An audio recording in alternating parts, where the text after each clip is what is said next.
Hello everyone, this is ECD Academy. Welcome to our YouTube channel.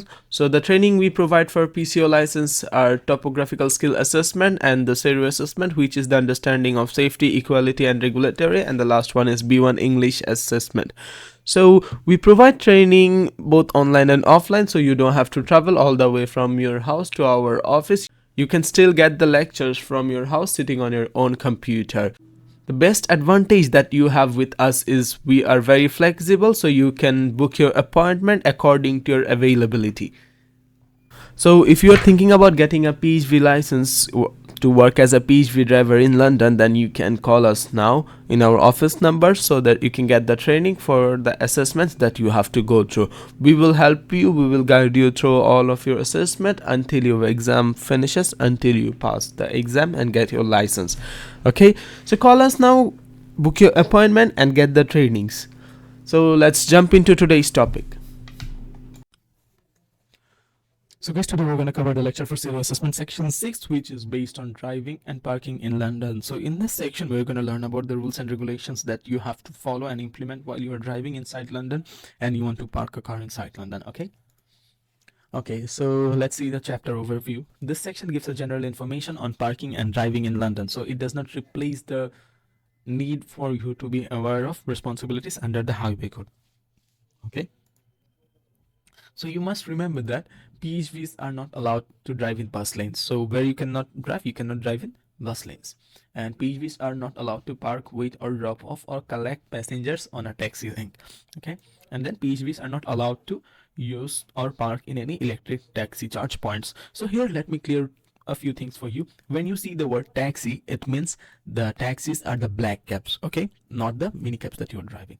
Okay, so PHVs are not allowed to drive in bus lanes. So you cannot drive in bus lanes. You are not allowed to park, wait or drop off or collect any passengers on a taxi rank. Okay, and you're not allowed to use park on and you're not allowed to park or use the electric taxi charge points. Okay, so a PHV is not a taxi. Okay, always remember that a PHV is not a taxi. When you hear the word taxi, it means the black cabs. Okay, so if a road sign shows that access is for a taxi, then you are not allowed to access. Here are two examples. Let's say this one taxi. Okay, so this one means bus lanes. Okay, and this one electric taxi charging point sign. Okay, e-taxi recharging point only an hour, no return within 2 hours. Okay, so these are the signs you have to remember. Stopping and waiting. So private hire drivers can stop to pick up or drop off passengers in many areas where there are rules in place to limit waiting or stopping. Okay, you need to remember that. What you need to remember, PHV drivers should not stop in any place where they might stop other vehicles moving or be a danger to the other road user. Okay, so you should not stop, let's say a roundabout, you cannot stop in between a roundabout, you cannot stop your car in between, in the middle of the road or anywhere that you're blocking any other road users or damaging them or harming them in any other way. Okay, so PHV drivers must not stop on zigzag lines, for example by the pedestrian crossing and outside school. The zigzag lines, you cannot stop there.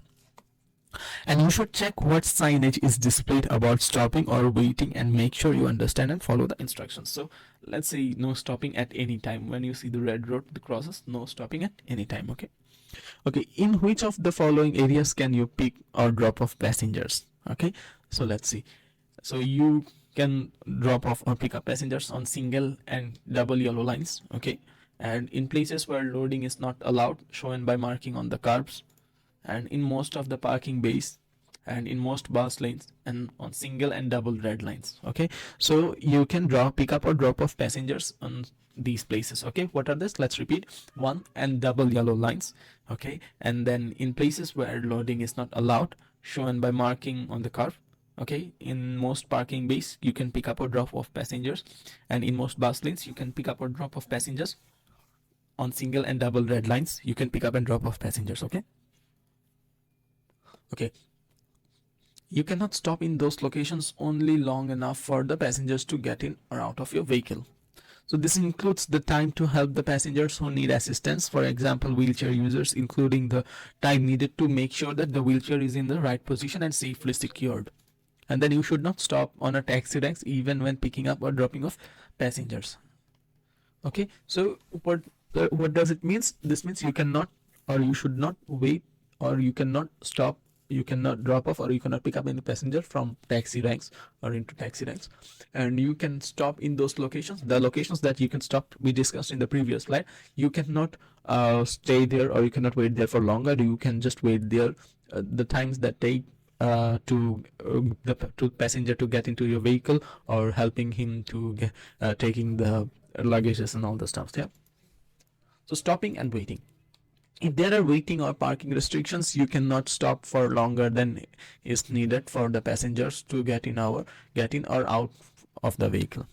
And there is no general permission that allows you to leave your vehicle to help a passenger to or from a building.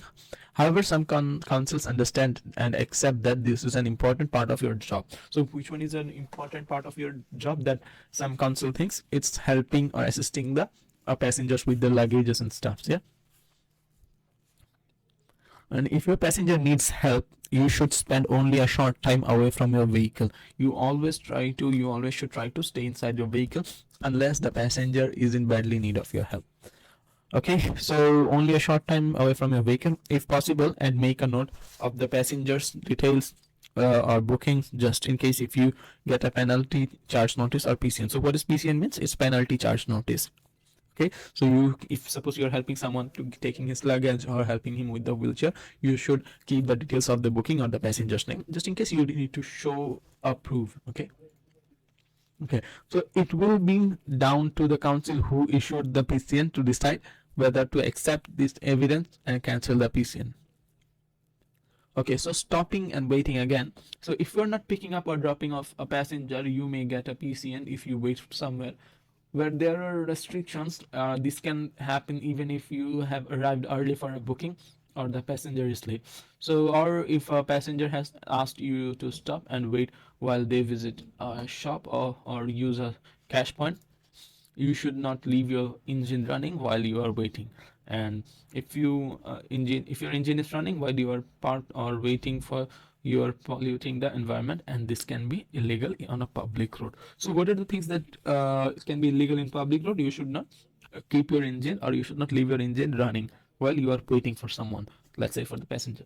And if your engine is running while you have parked or waiting for someone, it means you are polluting the environment, which is illegal, can be illegal regarding the situation. Okay.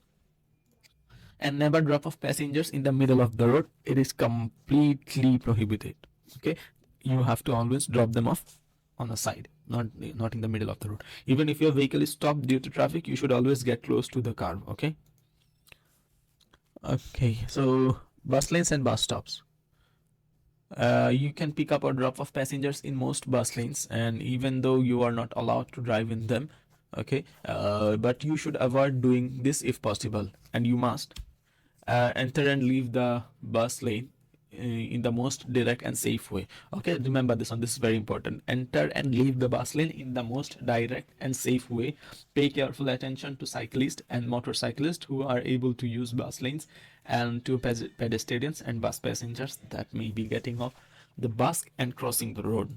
Okay, do not stop at bus stop clearways marked with a white yellow line on the curve. Okay, and on the red routes you cannot stop at bus stops marked with a white red line by the curve, and you should try not to stop at other red route bus stops to avoid delaying or obstructing buses. So remember that only licensed taxis, which means black cabs, can use bus lanes. PHVs are not allowed to, and you should avoid picking up or dropping off passengers at bus stops, as this can delay buses and may not be allowed at some bus stops. So taxi ranks, yeah. So PHVs should not park, wait, or working taxi ranks at any time, or nor pick up or drop off passengers on a taxi rank. Taxi ranks can only be used by licensed London taxis, which is black cabs, and not by PHVs. If you park or wait on a taxi rank, you may be fined, and TFL may also take licensing action against you. So this could include suspending or revoking your PHV driver's license. Okay, electric charging points. Electric taxi charging points can only be used for charging electric taxis, so they cannot be used for charging PHVs. If you park or wait on an electric taxi charging point or use it to charge a PHV, you may be fined, and TFL may also take the licensing action against you. So this could include suspending or revoking your PHV driver's license. Okay. Penalty charge notices or PCNs. So PCNs can be given out by on-street parking attendants or enforcement officers, or can be sent to the registered keeper of the vehicle if the vehicle was caught on camera breaking the law. So you see this penalty chart. It's a packet inside. Inside this packet, you can see your penalty charging notices. Okay. So what happens? It can be given by the on-street parking attendants who is taking care of the parkings, or maybe the enforcement officers, let's say police officers, TFL officers, or can be sent to the registered keeper. Let's say suppose who has registered the vehicle and the vehicle was caught on the camera breaking any laws, traffic rules, lights, anything. It will be sent directly to the vehicle owner. Okay. So you may get a PCN even if you do not see an enforcement officer, and PCN does not have to be attached the windscreen of your vehicle to be valid. Okay, it's not important that it has to be attached to your windscreen. Okay. Okay, so you cannot get a PCN for parking offenses. You can get a PCN for parking offenses, driving in a bus lane, banned turns and movements. For example, an illegal U-turn or blocking a yellow box junction, you can get a PCN. Okay. So congestion charging.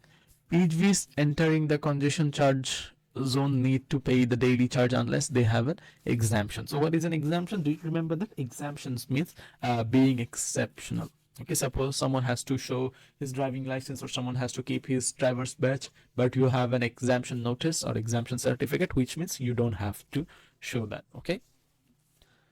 Okay, so PHV entering the congestion charge zone need to pay daily charge unless they have an exemption. So if you have an exemption, you don't have to pay. If you don't have any exemption, then you have to pay the daily congestion fee. Okay, so you can find information about the times and days when you need to pay and the congestion charge and the area it covers on our website. It means TFL's website. So the congestion times are from 7 a.m. in the morning to 6 p.m. in the evening, and it's from Monday to Friday, and 12 p.m. to 6 p.m. from Saturday to Sunday and the bank holidays. Okay, no charge between Christmas Day and New Year's Day. Okay, so if your PHV is designated as a wheelchair accessible, then you will not have to pay the congestion charge. If you are entering the zone to carry out a booking from London, licensed PHV operator, you can check your vehicle has been designated as a wheelchair accessible on the TFL. Okay, so designated vehicles are those listed by TFL under section 167 of the Equality Act. Okay, so ultra low emission zone. What is ultra low emission zone? Let's learn about it. So to help improve air quality, and ultra low emission zone or ULEZ operates in London. You can find the information about the times and the days when you need to pay the ULEZ charge, and the area it covers is on the website. Okay, we will go through that as well. Okay, so PHVs need to meet the ULEZ emission standard. It means how much carbon dioxide their vehicle emits in the air. PHVs need to meet the ULEZ emission standards, or their drivers must pay a daily charge to drive within the zone. So what is an ULEZ charge? It's a charge if your vehicle emits more carbon dioxide than a standard amount, then you have to pay a charge. Okay, so petrol PHVs must be Euro 4 and diesel PHVs must be Euro 6, and the emission standard of vehicle can usually be worked out from the date of its first registration as new. Okay, which is shown on the vehicle's registration document known as V5C. You can check that. And also PHV registered as wheelchair accessible by TFL are exempt from ULEZ charge. So if your vehicle is registered as a PHV as a wheelchair accessible by TFL, then you don't have to pay the ULEZ charge. Okay, so let's talk about the red roads. So these are the main roads in London and are marked with the red lines by the curve. Okay, so curve and where required, the signs PHV can pick up or drop off passengers on single or double red lines. Okay, so do you remember that we can pick up, or the PHVs can pick up from single or double red lines and yellow lines? These are that. Okay, so PHV drivers can pick up or drop off passengers on single or double red lines, but PHV drivers must not wait for a passenger where a restriction apply. Okay, even if they have arrived early for a booking, or the passenger is late or wants to visit a shop, so you cannot wait here. So the only exemption is that we do allow PHVs to stop on the road to wait for passengers to use a cash point between the hours of uh, 10 p.m. to 6 a.m. only, but for no longer than 5 minutes. Okay, so what does it mean? The exception is that we do allow PHVs to stop on the red route. So you are usually not allowed to wait for someone in the red route, but you can wait for the passengers to use a cash point. What time is that? From 10 o'clock. Okay, this means 10 o'clock. 10 o'clock in the evening till 6 o'clock in the morning. Okay, but only for no longer than 5 minutes. So the maximum time is 6 minutes. Okay, so some parts of red roads are marked for parking, like parking bays can be identified by a P on the signs that accompany them. The sign will tell you when parking is allowed, okay, and how long the vehicles can be parked and how soon a vehicle can be stopped again in the same section of the road. Okay, so it's important to pay attention to the signs, and particularly the time limits and restrictions shown on them. PHVs can pick up or drop off passengers and can park or wait in a parking bay as long as they obey these limits. Okay, red roads. So these are the signs for the red roads. You can see here as well. So PHV drivers can pick up or drop off passengers on single or double red lines, but PHV drivers must not wait for a passenger where restrictions apply. Okay, if the restriction applies in a specific area, you should not wait or drop off any passenger. For today, so you can contact us for the training programs. You can call us, or you can text us, or you can send a message on this number. Okay. So if you're thinking about getting a PCO license for driving a minicab, then you have to go through this assessment, which are Topography SERU and B1 English assessment. So you can call us to get this training. We provide both online and offline, so you don't have to worry about traveling all the way from your house to our office. We are based at Whitechapel next to East London Mosque, and first floor LMC Business Wing, 38 to 44 Whitechapel Road, London, and the postcode is E11JX. Like, share and subscribe. See you in the next video. Till then, take care. Bye bye.